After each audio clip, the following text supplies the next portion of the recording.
За юу цаана Butter's Corner за энэ болон дээрээ бол одоо би нэг өөрийн хувийн мэдээ голцон оруулж эхэлж байгаа. Ер нь бол одоо нэг 400 гаруй subscribe байгаа. Тэгээ цаашдаа гайгүй олон болгох гэж найдаж та бүхэн маань бас subscribe дараарай үзчихвэл яагаад гэвэл энэ дээр бас сонин юмуудыг оруулах болно цаашдаа төлөвлөсөн юмуд байгаа. За тэгээд өнөөдөр бол номын бичлэг оруулах гэж байна. Номын бичлэг юу гэхээр жил болгон би өөрөө YouTube сувг дээр номын бичлэг оруулдаг гэсэн. За тэр YouTube сувг маань бол кино задлан гэсэн сувг байгаа шүү дээ. Тэгэхдээ тэн дээр киногоо яриад энэ хувийн холбоотой блог иймэрхүүнүүдийг Butter's Corner гэсэн энэ дээрээ салгаж оруулж байгаа. Тэрийг бас ялгаатайш ойлгоорой. Кино үзчихгээд дундуур дахиад нэг блог орж ирэх ном яриад байвал одоо хүн чинь дургуулах шүү дээ. Нэг хүн одоо сакс үзэх гэдсэн дундуур хөлбөмбөг орж ирэл онцгоос тэрнтэй адилхан зөрчилдөг учраас ингэ салгаж байгаамаа. За тэгээд хэрвээ та бүхэн санаж байгаа юм бол 3 жил дараалал номын бичлэгийг бол YouTube дээр оруулсан байгаа. Тэгээд одоо болохоор өнгөрсөн 2023 онд уншсан миний 60 ном юу байсан бэ гэдгийг та бүхэнд өнөөдөр ярих гэж байна. Өмнөх жилүүд бол нэлээд хэдэн бичлэг оруулсан. Хэрвээ та бүхэн тэрийг нөхөж үзхийг хүсвэл видеоны description дээр болон comment хэсэг дээр үлдээч оноор нь.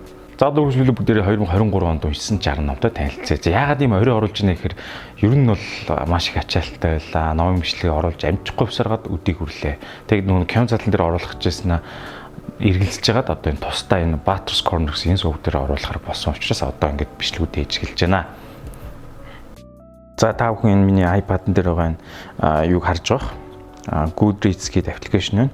Энэ дээр бол уншсан номоо ингээд тэмдэглээ явдаг байгаа аппликейшн руу оръё. За энд оронгот нь reading challenge гэж дарлаа. За энд бол энэ жилийн явж энэ жил би 25 ном уншихад төлөвлөсөн. Яагаад тийм бага ном төлөвлөсөн бэ гэхээр одоо бол шинэ ном уншихаас илүүтэйгээр өмнө нь уншсан номоо дахиж давтарж уншиж илүү сайн ойлгох талдаа хандж байгаа учраас жил ирэх тусам дараагийн жил ч гэсэн унших номынхоо тоог цөөлж байгаа. Тэгээд нэг номоо өмнөх бүр одоо 5-6 жилийн өмнө уншижсэн номоо дахин сэргээж унших тал руу анхаарал хандуулж байгаа гэсэн. Тийм учраас энэ жил бол 25 ном төлөвлөсөн байна. Та бүхэн энэ дээд бичиж байгаа камераар харж байгаа энэ iPad хажууд харагдаж байгаа 25 ном уншснаас өмнө одоо бол 7 сарын байдлаар 14 номыг уншсан байна. За past challenges гэдэг оръё. За ингээд бүгд миний өнгөрсөн жилийн бүрэн дүүрэн болсон челленжүүдийг харж байна. 2019-оос эхэлсэн байна. 2019 онд 40 ном уншсан байна. 2020 онд 50 ном уншсан байна. 2021 онд 60 ном уншсан байна. 2020 онд 50 ном уншсан байна. 2023 онд 68 уншсан байна. Энэ уншсан одоо яг ямар ном байсан бэ гэдгийг би YouTube дээр оруулсан. Дахиад хэлээ линкийг нь видеоны description болон comment хэсэг дээр үлдээ. Та бүхэн хөөж үзвэл тэнд бас ингээд өмнө харж байгаагүй сонирхолтой номнууд бас байгаа шүү. За ингээд 2023 онд уншсан 60 ном руу орцгоё. Доошлуулъя. За дараагийн ном.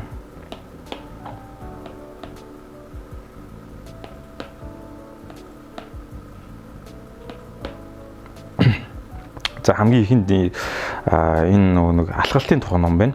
Kazushiro Nagao гэдэг энэ бол Японы хэл дээр уншаагүй мэдээж за монгол хэлээр уншсан. Жишээ энэ бол утга нь бол ингээд өвчний 90% алхаснаар эдгэж болно гэсэн тийм утгатай ном. Алхалт ер нь хүнд ямар дэмтэй вэ?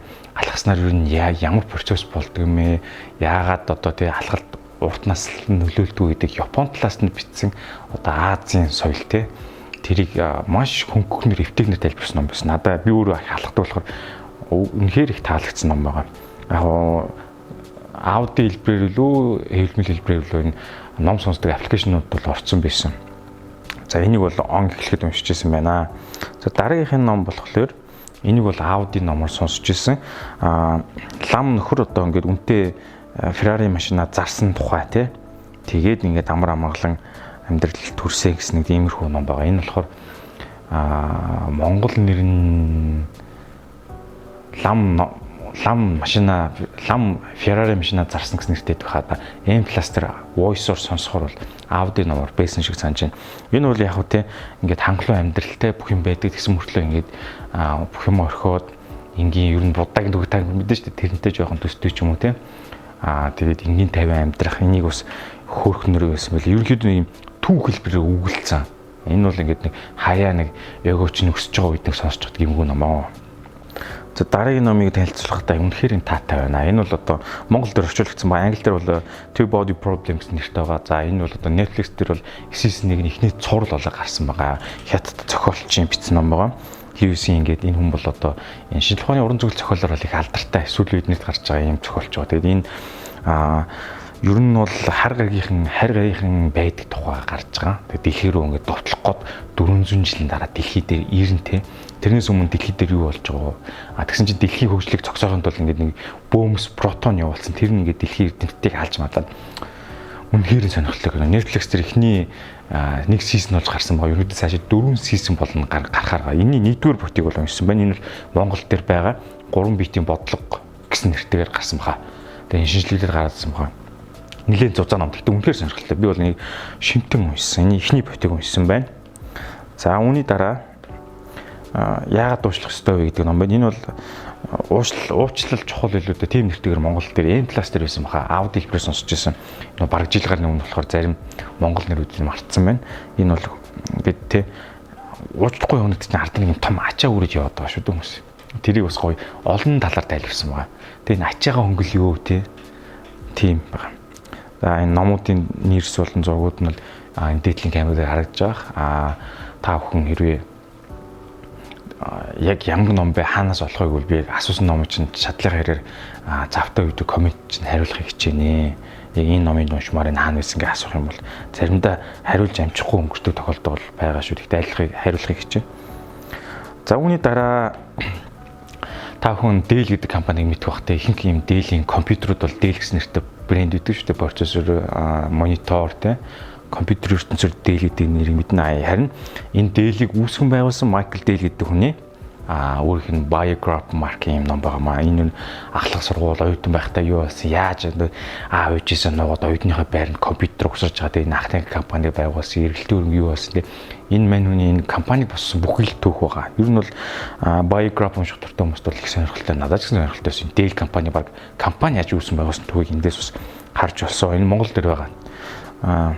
Монгол дээр яаж л да. Монгол дээр юу гэж орчуулсан санахгүй.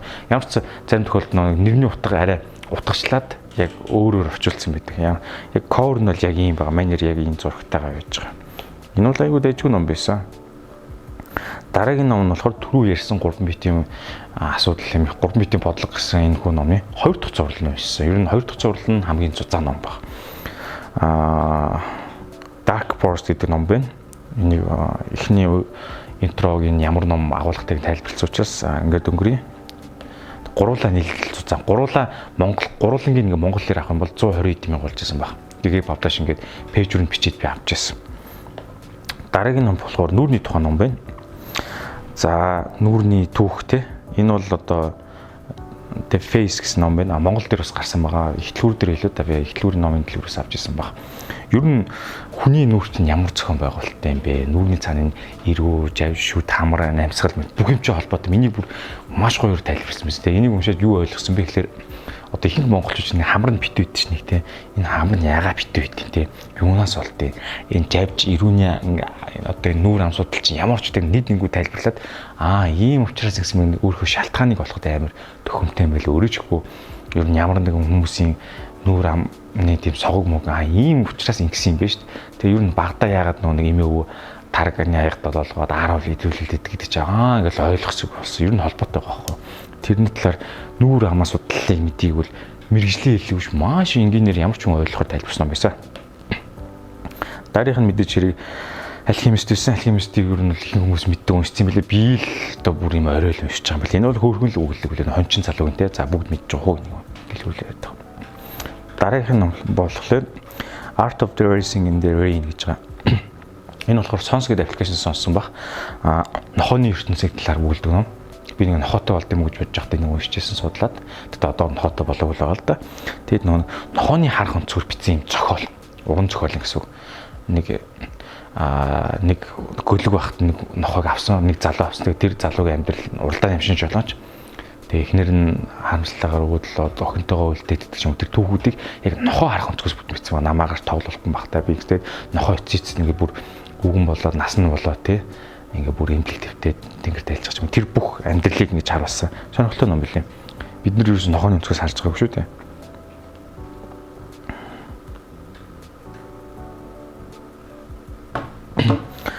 За дараагийн ном бол сайн түрүүний ярьдаг 3 битийн бодлого юм их номны сүүлийн 3 дахь бүлэг юу?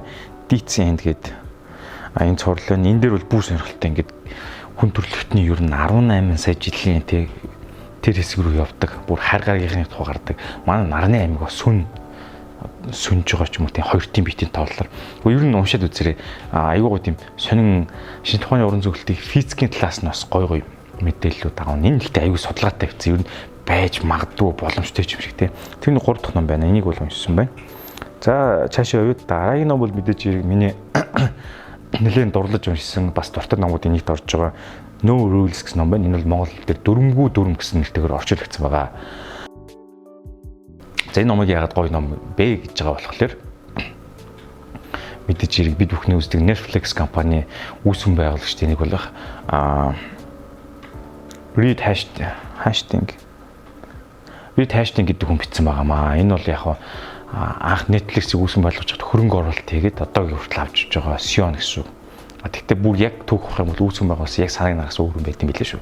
Тэгээ энд Netflix компани одоо байгууллагын соёл те corporate culture гэж энэ яг юу болдгийг аягүй гоё тайлбарсан байгаа. Дөрөнгөө мөртөө дүрмтэй. Их сонирн байгаас энийг уншаад ойлгоно. Байгууллага удирж байгаа хүмүүс нэлээд төхөмтэй. За дараагийн ном бол хөөрхөн ном билээ. Amur River гэсэн байгаа. Тэгээ Amur мөрнийг бол бид бүхэн мэднэ те. Хинтийн нуруунаас их авч онон голоос ингэж явж байгаа нийлээд Оросоос гол орж ирээ, Хятадаас гол орж нийлээд ингээ том нэг бүтсэн Amur мөрөн гэж бий болдог.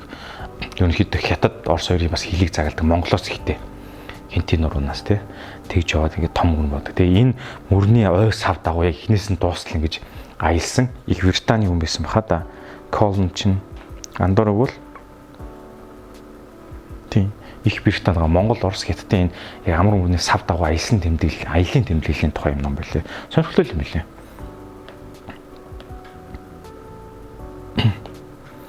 Дараагийн ном бол хошигнол бизнест хэрхэн нөлөөлдөг вэ? Хошигнолын талаар хэлсэн ном байлээ л дээ. Хошигнол бол бизнесийн одоо нууц зэвсгээ гэж байгаа. Энэ бол хошигнол монголоор юу гэсэн бэлээ? Core нь бол нэг юм цэнхэр дүнхтэй. Монголоор яг хошигнол бизнест хэрэгтэй тийм хэрэгтэйсэн. Монгол нэрийн сандгүй. Энэ номыг уншсан. Тэгээд бүх юм ингээд дүнсгэр serious царилаад байхгүй те. Ажил төрөл явуулахад жоо маазраа хэрэгтэй. Тэр цагийг олж мэдрэмжтэй хэрхэн гарах вэ гэдэг чинь чухал байгаа шүү дээ. Тэрийг бас маш олон талаас нь бизнес талаас нь ажил дээр те энэ маркаар тайлбарсан ном байсан. Дараагийн ном бол за Side Hustle гэсэн ном байна. Энийг болохоор Kindle дээр уншсан, англи дээр уншсан хөргөн жижиг ном билээ. From idea to income in the 27 days 27 өдрийн дотор те санаагаа одоо ингээд орлого болгох гэх юм уу те. Янз бүрийн ингээд юунууд байгаа. Side hustle-ыг яаж хийх вэ гэсэн хөөрхөн ном билээ. Нэг гарын авлах зүгээр яг бүдийн монголч юм хэрэгжүүлж байхгүй л. Гэхдээ ингээд нэг нэр энийг ингээд ингэж болох байсан биз. Ингээд монголоор хөрвүүлж болох юм шиг гэдэг тийм хөөрхөн ажлын хажуугаар тийм тарих амрах ч юм уу, зуг гарах ч юм уу тийм ном байлээ. За дараагийн ном бол Man Search for Meaning гэдэг ном байна. Виктор Франклин бичсэн. Энэ бол нэлээд алдартай олон улсад бестселлер болсон. Бас тийм урт биш, дундаж хэмжээтэй ном. Энийг эхний тал хүртэл Kindle дээр англиар уншиж чаад үлдсэний хаанс ч үлээ нэг аудио номоор сонсоод уншицсан нэг ажилтайс уучирсан нэг ажил хоёр хооронд алхаж байхдаа аудиор сонссон гэсэн. Энэ номын гол зорилго бол ихэнх хүмүүс бол сайн мэдж байгаа. Нэлээд алдартай. Юу гэхээр нэг дэлхийн 2 дугаар дайнд нэг германчууд еврейчүүдийг хорж ирсэн шүү дээ. Нэг айхтар нэртэй шоронд хойрхлагаарт тэндээс амьд гарсан хүний дурсан ч гэдэг. Яг тэр үедээ юу бодож ирсэн те. Ер нь яг нэртэйг адилхан Man Search for Meaning яг нэрийг л өгүүлж байгаа. Гэхдээ бас жоохон хүнд талтай хэцүү цаг үеийг харуулсан. Гэхдээ энийг уншсан байхад бол те одоо бид нар бол нэрээс энгийн сайхан амьдарч байна дөө тайм. Тэр үед ямар хэцүү байсан дээ. Тийм юм давж гарсан ямар хүмүүс нь давж гараад исэн гэдгийг харж авах. Яг тийм сэтгэлийн хаттай зоригтой хүмүүс байдаг байхгүй. Амарлаг бибилдтэй хүмүүс давж гараагүй те. Тэр ингээд их сони юм байна. Та уншаад мэднэ.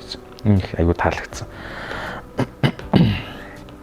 Дараагийн ном бол Everything is Fucked гэдэг одоо нэг та бүхэн санаж байвал Mark Manson гэдэг хүн бол Том Жиргэн амьдрах урлаг гэдэг ном Монгол дээр гарсан. Монголчууд нэлээд сайн мэдж байгаа.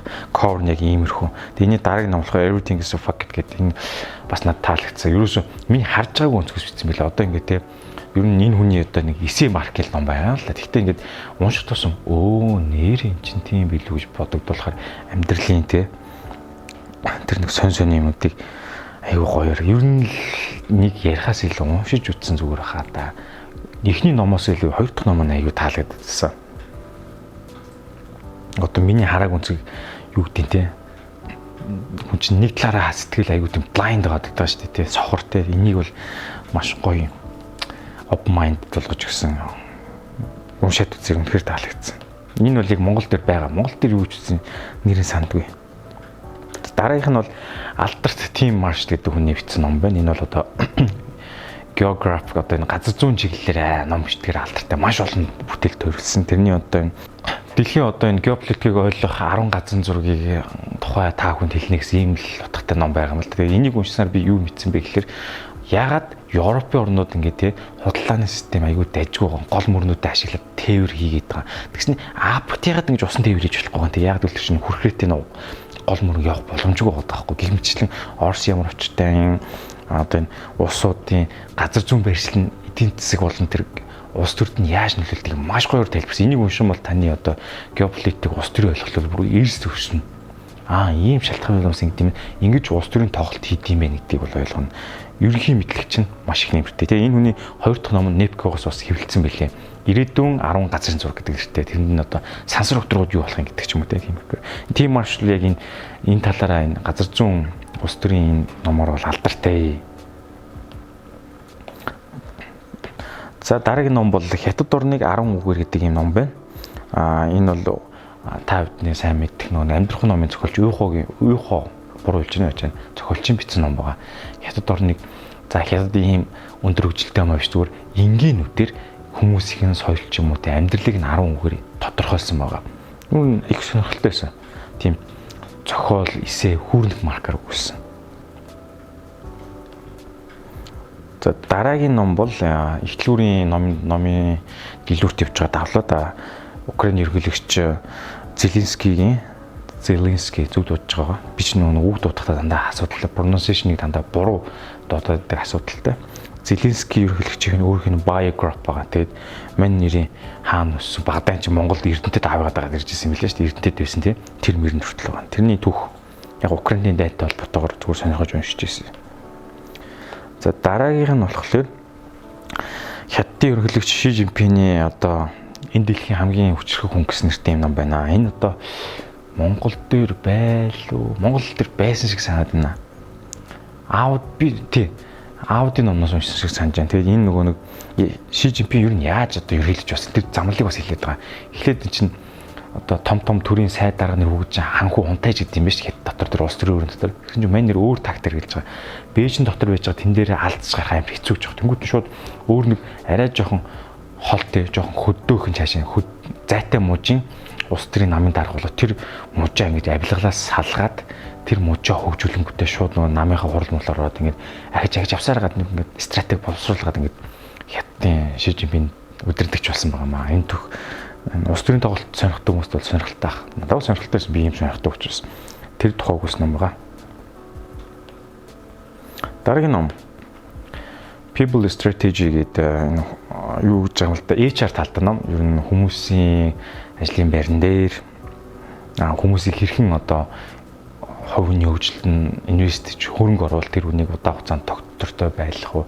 За хүний байгууллага ажиллаж байгаа бол хүний нөөцийн менежерүүд маш бол цогцолтой ах. Ерөнхий бүх хүмүүс л нэг уншуулгал. Гэтэ надад бол таалагдсан. За дараагийнх нь бол Алдарт ах トゥ хоёр байна. Зөндөө ном бичсэн. Энэ номуудын өмнөх номын бичлэгүүдээр ярьжсэн. Дэн хийд чип хийгээд ах トゥ хоёр гэдэг энэ судалгаатай ном бичдгээр амар алдартай. Бас нэг их сургууль хоёлоо профессор хаад энэ хоёрын switch гэдэг ном байгаа тийм. Одоо ямар нэгэн амьдралынхаа өөрчлөх шийдвэр гарах хэцүү байдаг шүү дээ. Switch гэдэг чинь одоо унтраалгын switch хэлээд байгаа. Ингээд асаалттай байж байгаад харах бол солигдох гэж байгаа шүү дээ. Ингээд солигдохыг хэлж байгаа энэ амьдралаа ямар нэгэн шийдвэр гаргахад солигдох хэцүү байдаг. Тэгтээ энийг ингээд сольж болдгоо аргууд байна. Тэгээ ямар байдлаар хийх вэ? Энэ бол Нью-Йорк Таймс-ийн бестселлер болж айгүй гоё ном байсан. Амьдралаа нэг хүн алхам хиймээр шүү дээ. Солимоор шүү дээ. Тэгээ комфорт зонд байгаад шүү дээ. Тэгээд яаж өөрчлөх вэ? Switch хийх үү? Солих уу? Эндээс ийшээ тийг тайлбарсан ном гоё байсан. За дараагийнх нь бол энэ сонс Audi номны аппликейшнээс уншсан шиг санаж байна. Цайны урлаг гэдэг ном байгаа. Тэгээд энэ цай чинь зүгээр л цай биш чинь бүр дотор маш олон төрлийн цай, маш олон төрлийн хятадуудын цайг бүр урлаг болгоход хөгжүүлсэн тийм тэрийг тайлбарсан байлээ. Яг хүний бид эрэхтэй тэр цайг яаж боловсруулах шат дамжлагыг тайлбарсан. Цайны үйлдвэр чинь ямар их ажиллагаа орж те бидэнд ирдгийг тайлбарлаж байгаамаа. Надад сонирхолтой байсан. Цай бүтэх урлаг. Дотор энэ чинь бүр ертөнц хүлээш хичнээн төрөл задарч байгаа юм бүү. Ургамлын танк тэрэг те. Цайны ёслолыг ч бас сүртэй юм байт юм байна. Тэрийг ойлгосон. За та бүхэн дараагийн номыг харж байгаа нь бол Альберт Адам Смитийн бичсэн ном байгаа. Үндэсний баялаг эмх ном байна. Монгол дээр байгаа. Тэгтээ яг хаанаас яаж унснаа санаж би цагийн хэлбэрээр уншиж байсан. Битээр бол барьж байгаагүй.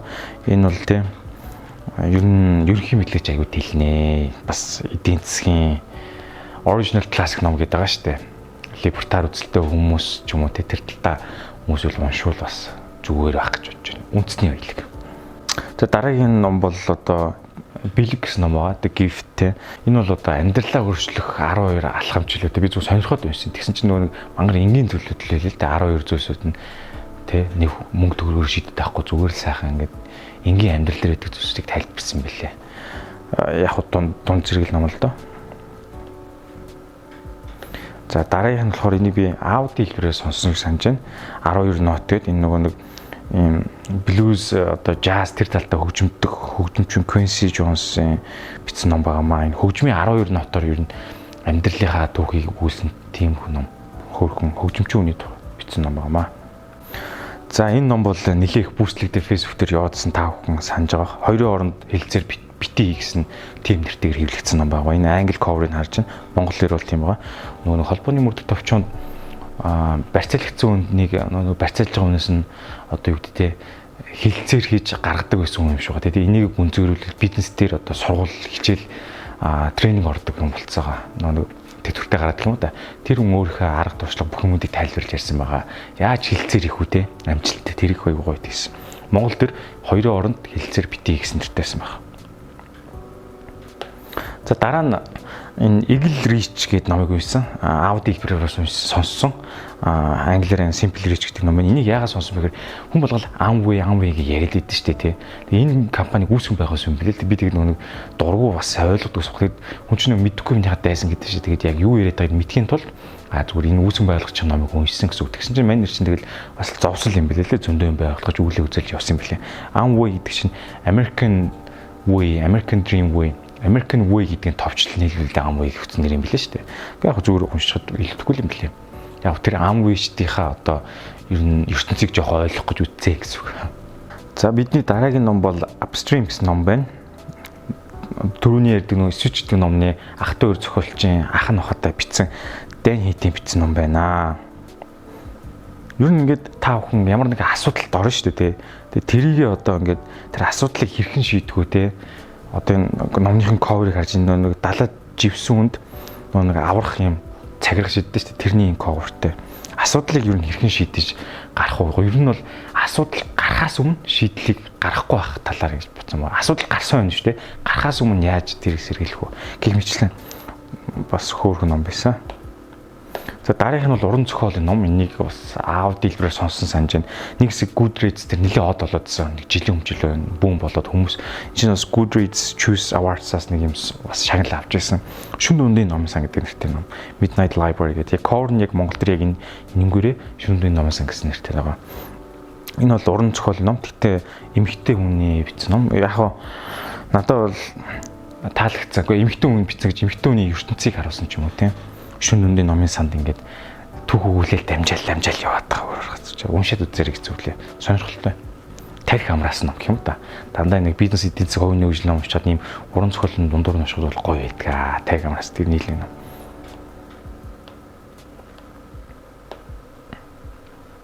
Үүний дараагийн ном бол Морь унсан толгойг юм байна. Морь унсан толгойн үнийг бол би 10 жилдээ нэг уншижсэн санаж тэрнээс таг мартсан байсан. Дахиж сэргээж нөгөө нэг ажлын хажуугаар тархи амраах маркаар сонссон Audi хэлбэрээр. Энийг бол одоо яриулт бүгд мэдж байхдаа юу гардаг юм. Тэгэхээр цаашаа явъя. Үүний дараагийн ном бол Wim Hof гэж хүн байгаа. Амстердам Голланд хүн гэсэн үг шүү дээ. Тэгээ энэ хүний нөгөө нэг амьсгалын дасгалын тухай ном байгаа. Ер нь бол бүрэн дүүрэн хүн байдлаар амьдрах үг. Энэ тэгээ Монгол дээр байсан Монгол дээр яг хоорны энэ зураг нэм тэнгуүтэй Win Hof амьсгалын аргачлал тийм нэртэй амьсгал. Ер нь бол амьсгалаар бүх юмыг эмчилж болдгоо. Ямар ч хүүтэнд амьсгалаар гэж нэг хитэн техникээр амьсгалаа хасаад автоматар энэ дархлаагаа өөрийн дархлаагаа бүүст хийнгүүтээ даарахгүй болдог те хүүтэн сууж чаддаг тийм янз янзын сонин чадварууд өвлөө хүүтэнд хөвгөтөө усанд орох юм тийм энийг ер нь яаж чадаад байгаа гэдэг өөрийнхөө техникийг тайлбарсан юм уу байгаа. Тэгээ амьсгал ер нь бүх юм чухал юм байна дөө. Дархлаагаа автоматар бүүст хийхэр ч бас сонин байгаа. Тэрийг тайлбарсан байгаа. Дараагийн ном бол John Maxwell-ийн алдартай одоо Leadership гэсэн ном байна. Манлайллын шилжилттэй монголоор тийм ихтэй ном байгаа. Яг нөгөө нэг байгууллага удирдах хүмүүс л зориулсан ном л доо. Ер нь тэгээ нийтлэг бас бүх хүмүүс заримдаа хараад байдаг юм шүү.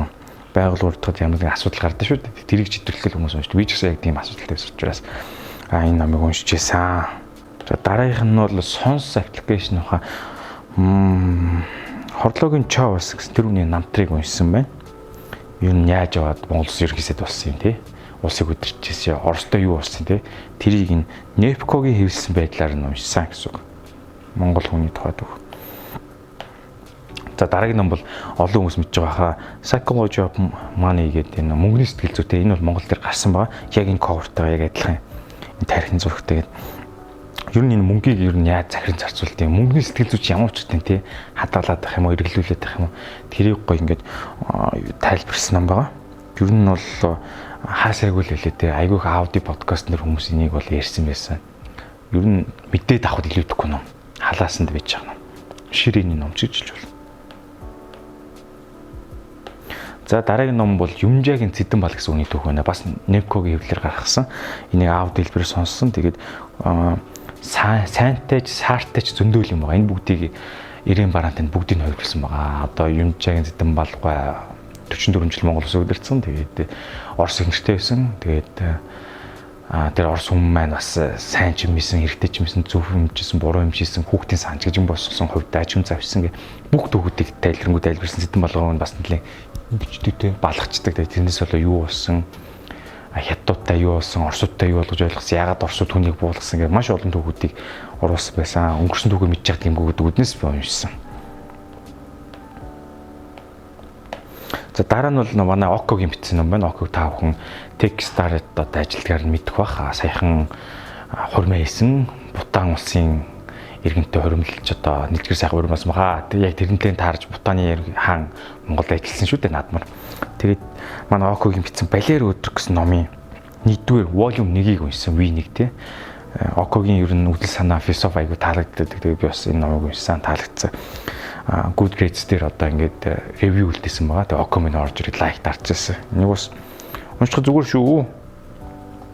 Өөрчлөлтийн суурь хандлага. Үүний дараагийн ном бол англи дээр уншсан, Kindle дээр татчаад уншсан. In Order to Live гэсэн ном байна. Yomi Park гэдэг хүний бичсэн ном. Энэ бол хойд солонгосоос оргож өмнөд солонгос ирээд одоо Америкт байгаа. Тэгээд Эрдэнэ боловсролыг эзэмшээд олон газар лекц уншсан охины тухай түүх байгаа. Жисэн надаас хамаагүй дүү юм блэ шүү дээ. Залуухан. Тэгээ юу болсныг ярьсан. Гэхдээ сүүлийн үед яг баруун тал ярьсан л эдгэрхийх нөгөө инфлюенсер болох гээд өөрийгөө мөн жоохон дэврэгэж бицэн гэсэн ойлж мөрлөө бицэн гэдэг яриач байгаа. Нөгөө талаараа үнэхээр зөв юм ярьсан ч гэсэн хоёр талтай сэдвүүд хөндөөд. Зин яасан бэхэр хойд солонгосоор нэг хятадын түмэн голоор дамжиж ороход ингэж яваад Монголын хэлээр дамжаад Монголын хятад ингэж зарчлагдаж жоохон айлгэр зарчлагдаж байжгаад жоохон хүчрхийлт төрчихж байгаа. Тэгээд Монголын хэлээр гараад нэмжээд солонгост очсон. Тийм төгөд байгаа. Ер нь ихэнх юм хойд солонгосоос дөрвсөн төгөд бол зам жимний иймэрхүү л байдаг. Надаа ингэж хятадаар ороод Монголын хэл ордог тийм. Дараагийн ном бол энэ Франц нэрээр байна л да. Леонорын түүхтэй. Энэ бол Монгол дээр уншсан ихлүүрийн ном сандсан. Монгол залуу байгаа Оюнбат гэдэг Оюнбат Баатар зүгтээ Монгол залуу 9 жил Францын Лионы айрамд албаасаа. Тэгээ энэ хүний яаж элсэж орсон. За тэгээд хэрхэн албаа хааж дууссан, албаа авах явцад юу болдгийг тайлбарсан. Сонирхолтой ном биш үү? Амар таалагдсан. Лионы албаар нь яаж үйл ажиллагаа явуулсан. Тэр бүгдийг би энэ номоос бичиж авсан. Лион гэдэг бол Францын одоо гаднаас нөгөө хөлсөөр цэргээ авч ажилладаг алба шүү дээ. Одоо цалинтай цэрэг гэсэн үг. Гэхдээ цэргүүд дандаа гадаад усудаас бүрддэг. Тэрний тухай Оюнбат Баатар цогт гэдэг хүн дэлгэрэнгүй бичсэн байлээ. За үүний дараагийн ном бол Бабилоны хамгийн баян хүн гэж Жорж Пласн гэдэг хүний бичсэн ном байна. Энэ бол одоо улаан өнгийн хавцтайгаар номын дэлгэрүүдээр бүгд зарагдж байгаа. Амар өрөнд орцсон. Тэгээ яаж чад мөнгөнийхөө менежментийг зөв хийсний улмаас ингээд Бабилоны хамгийн баян хүн болсон бэ гэдгийг тайлбарсан. Бабилон гэдэг эртний дээр үеийн хамгийн томгон чинэлэг хот шүү дээ, тий. Маш дээр үеийн. Тэгээ одоо туйрнэлцсэн. Энэ ер нь хүн болгон уншаасаа гэж бодож байна. Яагаад гэвэл өөр зээл, тий. Хандуу, данс, орлол тэрийг бүгд нь хэрхэн менеж хийх бол тэр дээр үеийн сургуулаар бол айгүй хөнгөнд заасан байгаа байхгүй. Ер нь санхүүгийн боловсрол болоход суур болохоор хөөх ном байлаа. За мэдээж хэрэг дараагийн ном бол амтны ферм байна. Энийг бол жоохон багт уншижсэн. Гэхдээ дахиж сая сэргээж уншсан. Зохиоллоос нэг судалгаа их болоод тэгээд энд уншсан маань энийг бол тайлбарлах бүгд мэдж байгаа. Ямар ном гэдгийг бол. За дараагийнх нь ном бол Твиттер дээр нэлээд алдартай бат инженер гэж хүн байгаа. Энэ хүний бат инженерийн кейс гэсэн ном байна. Энэ хүн бол мят инженер байсан. Тэгээд бас Америкт хууль зүйн төвстэй. Монголын бас нэг менежер чинь хилцээр шоронд орсон шүү дээ. Твиттер дээр бичсэн жиргэнээс болоод тэрний түүх ер нь Монголын улс төрийн яагаад бохирын авилгалд юу нэгтгэж ингээд өнөөгийн байдлыг бас инженер хүний нүдээр харж бичсэн байгаа. Сонирхолтой. За дараагийн ном бол юу вэ? Мит гэдэг ном монголоор одоо төрөгдөл гэсэн нэртэйгээр орчуулсан бахаа да. Цэнхэр coverтэй юм ном байгаа. Энэ болохоор одоо ихэнх гарааны одоо жижиг бизнес эрхлэгчнэр юу ихээ сайн мэддэггүй буруу замаар будаа тэгээ төр яваад тэрийг бас ингэж залруулах гэж туслах гэсэн гайд макар бичсэн ном байгаа. Шинэ жижиг бизнес эрхлэж байгаа хүмүүс унших тохиромжтой. За үүний дараагийн ном бол өндөр бүтээмжийн менежмент гэсэн нэрээр орчуулсан байгаа. Би ганц хоёр үгэнд бууруулж магадгүй шууд англиас нь хараад махчлаад өөрөө хэлээ л да. Өндөр бүтээмжийн менежмент гэсэн энэ ном болохоор Андрю Гроув бичсэн байгаа. Андрю Гроув гэсэн хүн бол одоо менежментийн салбарт бол асар алдартай нэр хүндтэй хүн байгаа. Яагаад нэр хүндтэй вэ гэхээр та хүн Intel гэдэг компани бидэнтэй одоо компьютерт байгаа бүхэл чипийг үйлдвэрлэдэг ихний одоо хүмүүс хаалгач томоохон компани шүү дээ. Intel компани одоо үйл ажиллагаа хариуцсан захирлуулсан. Тэгээд энэ менежмент гэдгийг зүйл юу юм бэ? Байгууллагын менежментийн соёлыг яаж авах вэ? Intel тэр маш гоё кейс жишээнүүдийг ажиллуулж туршиж байсан. Энэ хүний тэг өөрийнх нь бичсэн юм нам байгаамаа. Өндөр бүтээмжтэй менежмент гэдэг энэ бол байгууллагын одоо гүйцэтгэх удирдлага хүмүүс уншихад зохиомжтой ном гэж бодож байна. Дараагийн ном бол Greg McConney бичсэн ном байна. Effortless. За монгол нэрийг үнэхээр мартчихжээ. Энэ бол одоо тийм аливаа зүйлийг те нээ хүчлээд авахгүй баг хүчин чармаалт дээр хөнгөнөөр шийдэх тухай л бичсэн ном баг. Ингээл нэг томоор overthink хэтрүүлэн бодохгүйгээр хөнгөн нөр яаж хийх талаар тийм ном байлаа. За дараагийн ном бол өмнө Show Your Work гэдэг хийж байгаа ажлаа харуул те. Aston Clone гэж хэлэх байгаа дуудлага энэ хүний бичсэн ном ба. Энэ хүн чинь болохоор Still Like Artist гэдэг ном байдаг. Нөгөө тий тэр номыг бичсэн яг хөрхөө нэг тэг дөрвөлж ном байгаа. Хар coverтой ном байгаа. Тэрний хоёр дахь ном нь шар coverтой гарсан байгаа. Энэ бол айгүй нэг хуудсанд нэг бүл жижигхэн үйлдвэр багтаасан уншиж гисэн амар халаас нь авч чадах гоё ном байгаа.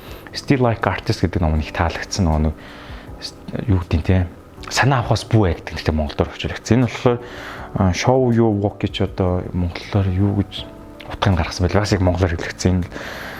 Өөрийн бүтээлч байдлаа сэргийх чинь үнэхээр туслаа шүү. Артист уран бүтээлч хүмүүс уншвал цогцолтой. За дараагийн ном бол бас сонь ном байна.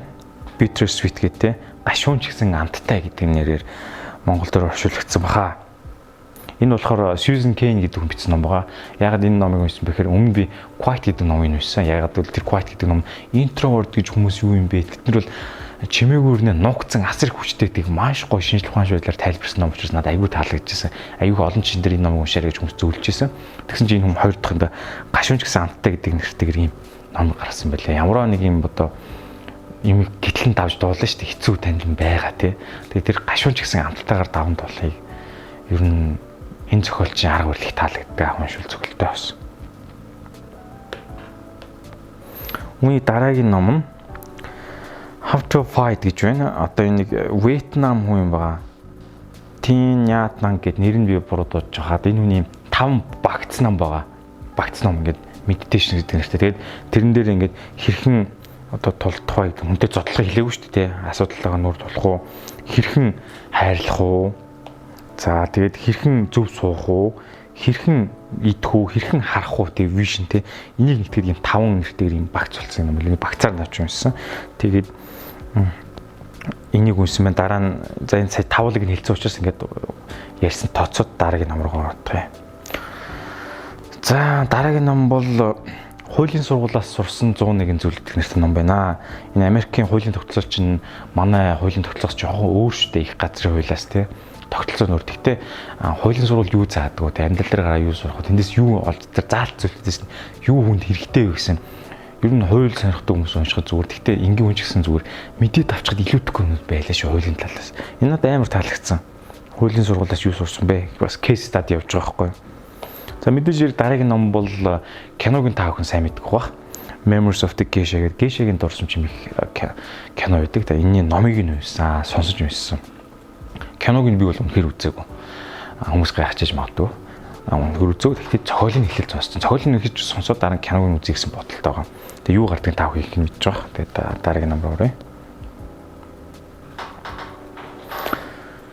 За голомт банкны захирал байсан Мандал санхүүгийн нэгдлийн одоо туусан дарга ганц зураг гэж хүн би та бүхэн сайн мэдж байгаа. Энэ хүний менежментийн психолог одоо энэ яг psychology гэж англиар нь дуудана л да. Гэхдээ яг энэ монголоор бол психолог гэвчсэн юм ном байгаа. Энэ бол менежмент гэдэг юу юм бэ? Энэ бол Монгол эртний хаад эртний жанжтаас улбаатай гэдгийг судалж ирээд орчин цагийн менежментээр болгосон Монгол гардаг одоо том компаниудын асуудал кейсийг хамруулсан үнэхээр сонирхолтой яг Монгол хөрсөн дээр буусан ном шүү. Тэгээ байгууллага ажиллаж байгаа мэдэрч байгаа хүмүүс бол менежмент талтай хүмүүс бол ер нь зайлшгүй уншаасай л гэж бодчих. Надад амар таалагдсан. За энэ дараагийн ном бол Доки Такеши гэдэг хүний ном байгаа. Энэ бас аудио хэлбэрээр сонссон. Би Япон тайтлын Goodreads дээр чек хийснээр таагд харуулж байна. Компанид ажилласан, компанид байгуулсан тэр туршлагуудаа л хуваалцсан байгаа. Ер нь ингээд яаж одоо өөрийнхөө амжилтанд хүрсэн төгөөрөл хийсэн байгаа. Гэхдээ монголоор яг юу гэж бичсэн нэр нь үнэхээр сандгүй. Sorry дараа нь хайж хагаад би комментээр асуусан хэлж өгье. За энэ номыг хэлсэн хэрхэн суух вэ гэд дараа нь болохоор нөгөө Psychology of Dream гэдэг зүудний сэтгэл зүй гэх юм уу да. Энэ нөгөө хөөрхөн жижиг ном байсан. Зүуд юу нь ямар ч тэ хаанаас ирдэг юу гэдгийг зүудний талаар шинжлэх ухааны талаас тайлбарлах хичээсэн ном байлээ. Зүудх зүудл хүмүүс уншаад үздэг юм үү те. За энэ How to Eat дөрвөөс How to See гэсэн. За дараагийнх нь ном болохоор Kindle дээр уншсан. Англи хүн бичсэн байгаа. Англи хүн одоо Ghibli студийн үсэн байгуулагч Hayao Miyazaki-гийн тухай бичсэн байгаа. Энэ хүний хийсэн бүтээлүүд ямар үе дээр яам байсан түүх мөгүүдийн ер нь манер яаж яваад энэ Ghibli студийг байгуулсан те. Бас biography талтай ном байгаамаа. Англи дээр нь уншсан. За үүний сүүлээс 2 дахь номыг та бүхэн хэлэх гэж байна. За энэ бол хэрхэн шийдвэр гаргах вэ гэдэг ном байна. Энэ бол одоо юм шийдвэр гаргах те стратеги төлөвлөгөө бодлогын шийдвэр гаргахад ямар төлөвүүдийг ашигладаг гэдэг юм бэлэн модель загварууд байгаа. Ийм шийдвэр гаргахын тулд та энэ төлөвийг ашиглаад ингэж яваад бараг ингэж бэлэн будаа өмөр юм ном байгаа маа. Зүгээр ингэж ерөнхийн бол ерөөсөө өчөө шууд ингэж арга зүгэн заасан те хүснэгтэр энэ модель загварууд байгаа. Тэрийг ашиглаад та ингэ шийдвэр гаргаж болох нэ янз бүр бидстэй те. Айгүй хэрэгтэй юм л 50 юм загвар байгаа шүү дотор. За хамгийн сүүлийн 2023 онд хамгийн сүүлийн уншсан бол Эйнштейнтэй хамт сарны алхаа хийсэн гэдэг монголоор орчуулсан ном байгаа. Moonwalking with Einstein гэд Joshua Foer гэдэг хүн нэвтрсэн ном байгаа. Энэ юу гэхээр эхлээд сэтгүүлч байсан юм байна. Сэтгүүлч хийж байгаад оюун ухааны тэмцээн яадаг сурвалжлага хийж явж байгаа. Өөрөө тэндээ татагдангуудаа 1 жилийн дотор нэг ой тогтоолтод дасгал хийгээд тэгээд Америк нэгдсэн улсын авраг болсон. Энэ үед тодоггүйгаа тэр одоо юу гэдэг ой санамжлалын харш гэдэг яаж байгуултын тэр үнэхээр сонирм билээ. Та хүмүүс туршаад үзээрэй. Юмыг юу ч мартахгүй байхвал ой санамжийн дотор юм харш байгуулж байгаа байхгүй. Одоо өөрөө таслага гэдэг ч юм. Тэрний ширээ мэрэн дээр нэг санаж байгаа маяг байрлуулаа яваад байгаа байхгүй. Тэгээ дараа нь санахтаа яг тэр харшаар оронгоо таалгаар орлоо харган хажууд юм байсан гэж тагж мартахгүйгээр санд энэ аргууд байгаа. Нэг аргыг л ярьлаа шүү дээ. Тэгээ төвшөө зөндөө аргууд байгаа. Энэ бол үнэхээр сонирхолтой.